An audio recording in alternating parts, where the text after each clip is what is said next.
Congress are demanding answers about deep, dark secrets hidden inside the vast national security apparatus secretly related to UFOs. New witnesses are being called to a public hearing that's set for next month. One of the largest UFO programs ever funded by the government was based right here in Las Vegas, and nearly everything produced by that program is still hidden away. 8 News Now Chief Investigator George Knapp spoke with one of its central figures, scientist and author Dr. Jacques Vallée. And just saying, well, just, disclose, doesn't answer any of that.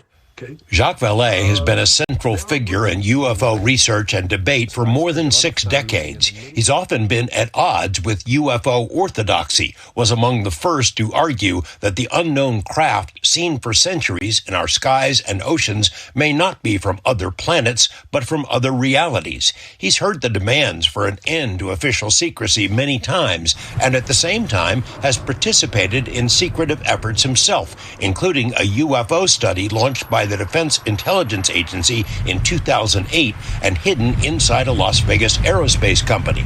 One focus of the DIA's OSAP effort was and is genuinely disturbing: the real-life health consequences for humans who come into contact with UFOs. Hundreds of serious injuries have been documented. OSAP investigators traveled to Brazil to obtain government files related to hundreds of Brazilians treated for injuries after being targeted by UFOs. Dr. Vallée won't discuss specific OSAP files except for cases he provided to the database, injuries which he says were not accidental. So I can tell you that in my files, some of which I contributed to the database, there are at least half a dozen well-documented cases where the injuries that resulted in death were deliberate.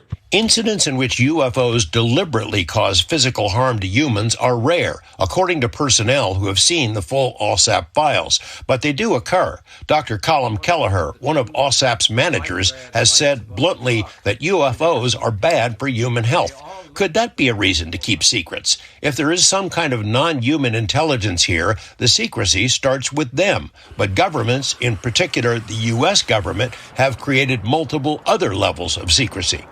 The atomic secrecy, primarily, which most people in the Pentagon are not cleared for, and then the military secrecy and the strategic secrecy, and then the diplomatic secrecy.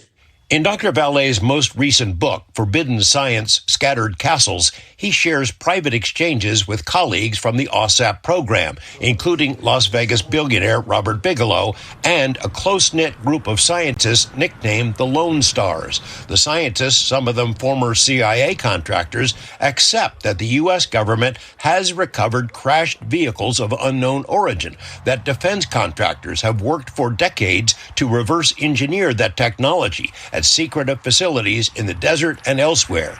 They say adversary nations have done likewise. The race to duplicate that technology means national security is at stake. Vallée favors transparency, but worries that an official declaration could prove chaotic. So if we want to disclose something as simple as saying, yes, we acknowledge the phenomenon, and it seems to be from space, we would have to, once you do that, you have to answer 100 other questions.